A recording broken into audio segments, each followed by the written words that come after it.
Okay, so I'm underneath the hood of my 2017 GMC Savannah, and this here is a Harbor Fake battery tender. It's designed to keep the charge in the battery if the van sits over the weekend or really cold nights, you know, if you don't use it very often or anything like that. I use this van every day. On the weekends I do usually let it sit unless I'm working. I try not to.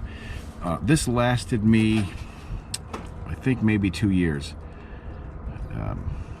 It just has a cord with a plug on it, and it plugs into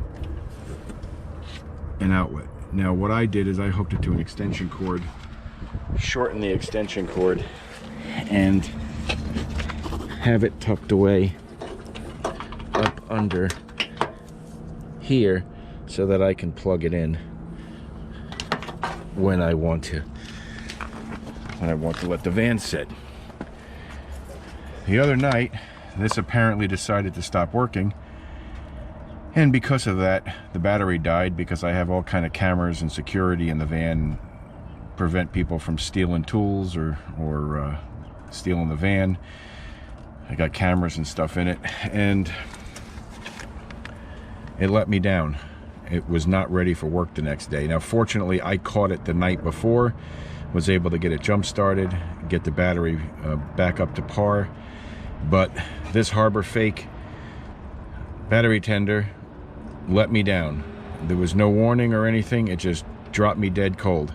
So I'm trying a different brand this time, and I am trying the Black & Decker. This Black & Decker one is either 6 volt or 12 volt, and you get to choose, but your vehicle is a 12 volt more than likely, unless you have a very old vehicle.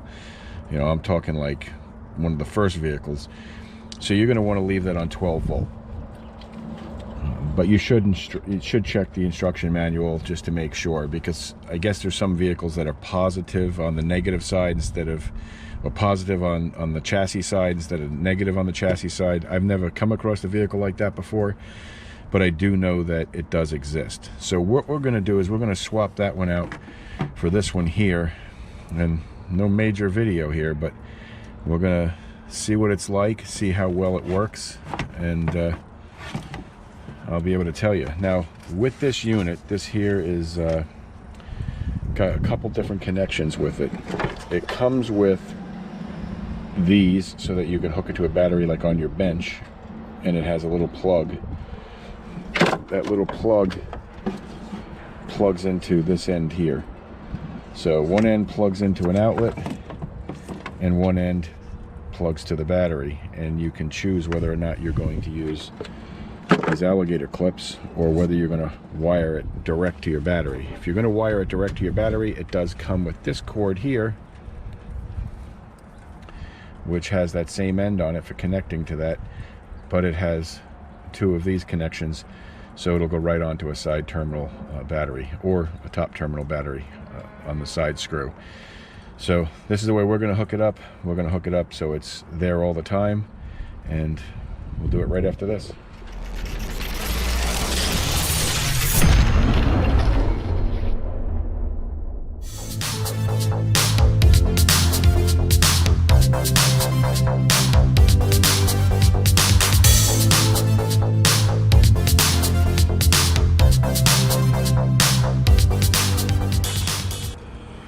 What I always do is disconnect the positive first. I also connect the negative first when I'm connecting the battery, and I disconnect the negative last when disconnecting the battery. You always want the battery grounded because you don't want you to become the ground. When you're taking the positive off, do not let your tool hit the positive screw and part of a bolt or anything under here, because if you do, you're going to short circuit yourself. So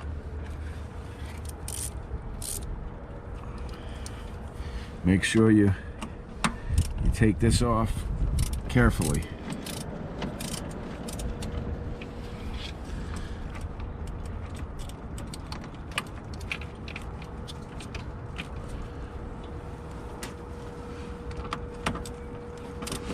The negative, it doesn't matter if it touches anything, because this is a negative. It goes to the chassis anyway. Now here's the old wires coming off of the old tender down here. See these? That's what these are.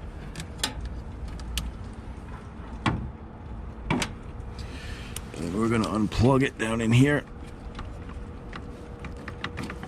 like that.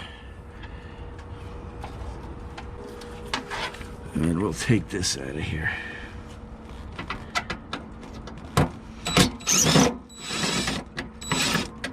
Now you want to save your old screw because you might be able to use that same hole with the new one. See, this had this bracket on it. And there's the old one. Harbor Fake.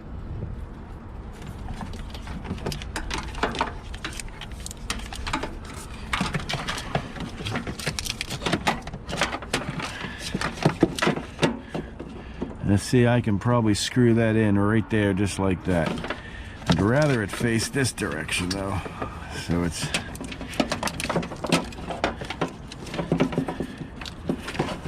facing the right direction for reading it anyway.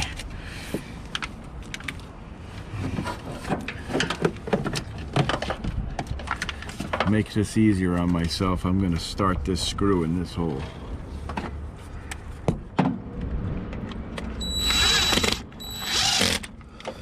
So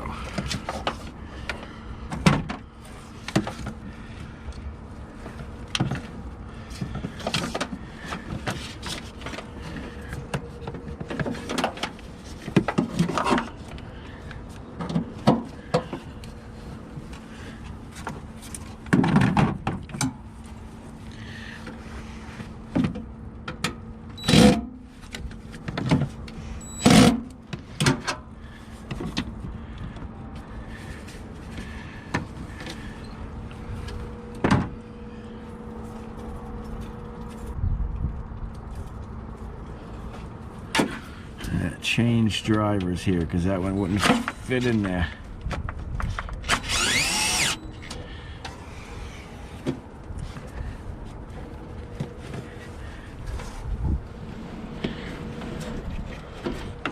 There we go.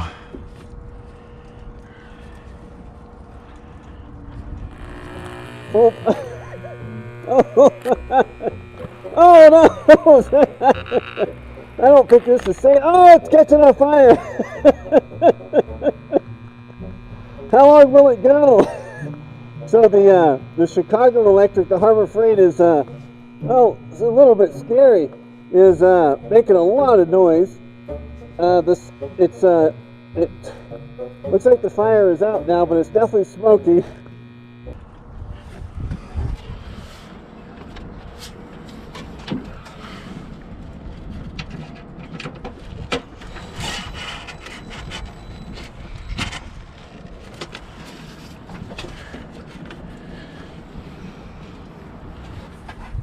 I don't think I'm going to get a second screw into it over there, but I don't think that's important. What's important is that I get these connected. Now you see the red goes to the positive, the black goes to the negative. And all we're going to do is put it on the screw like that, and of course it doesn't fit. Isn't that nice? Isn't that nice that they give you one that's too small? So there you go. There's lesson number one. It'll probably thread onto it.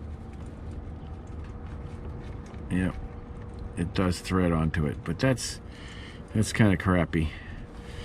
DeWalt, I mean, no, it is DeWalt actually. They own it, but Black & Decker really ought to do better than that.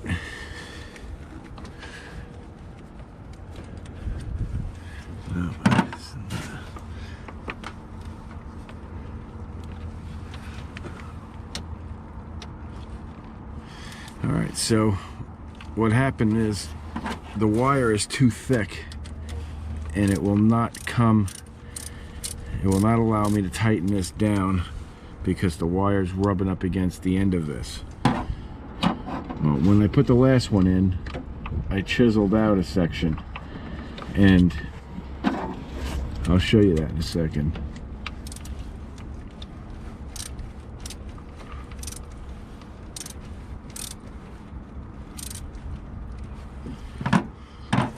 Right down here at the bottom, I chiseled out the rubber so that this would be able to fit flush against there. So I'll put it back in that same seat and see what happens. See if that'll allow me to tighten that in there.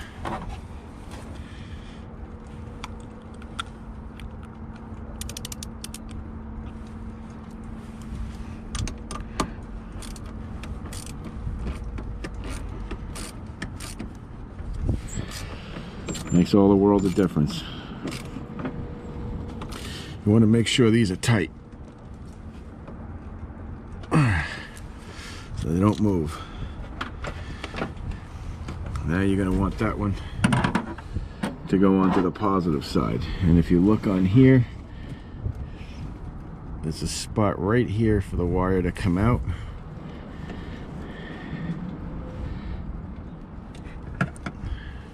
Put that on there like that. Line that wire up with that groove and connect the positive.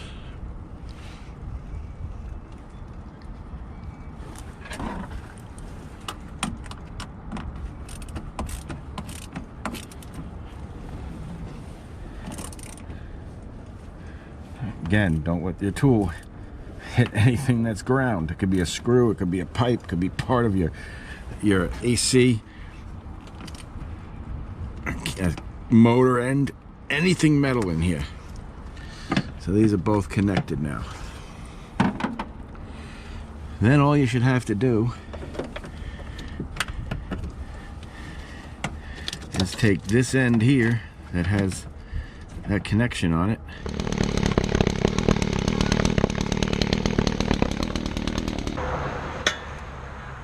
no. All right, so I don't know if you saw any of the fireworks where the exhaust was shooting out flames, but the plastic shroud housing is actually melting. If you could see the smoke coming off of it, let me see. Yeah, you definitely can. So that is plastic right here melting. And then this carbon screen, I don't know if this was used before or what, but it was already lighting up and firing.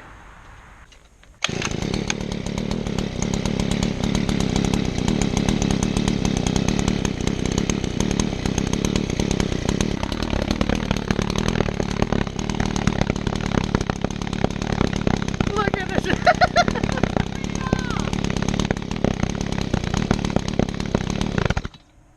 Wow.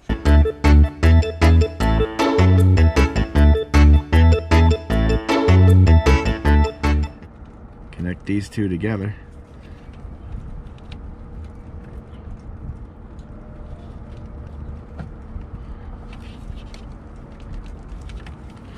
Like that. You can put electrical tape over it if you want to keep the connection clean. Let's put the wires down here out of the way. Try to keep it neat.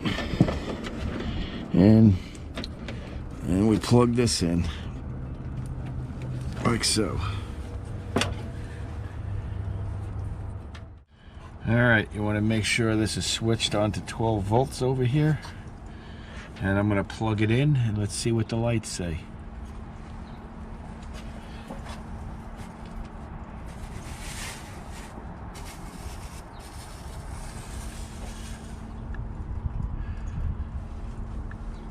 Okay, so it's lit up green and blinking, and that means it's charging. So that blinking green light just means that it is charging. So it is keeping the battery charged while the van is sitting here doing nothing. That's how you install a battery tender. I don't recommend the Harbor Freight one. It let me down after like maybe 2 years. Now my friend that lives next door, he has the same Harbor Freight one and his has been okay. So it's kind of hit or miss, I guess. But I use this vehicle a lot more than he uses his. So if you use your vehicle a lot, I don't think it's a wise investment. I don't know if I recommend the Black & Decker one yet. You know, it's February 2021, so we'll see how long this one lasts.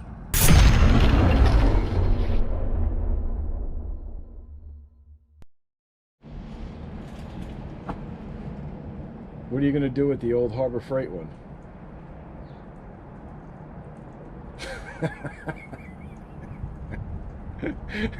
That's what I would have done with it too. Boy, we think alike.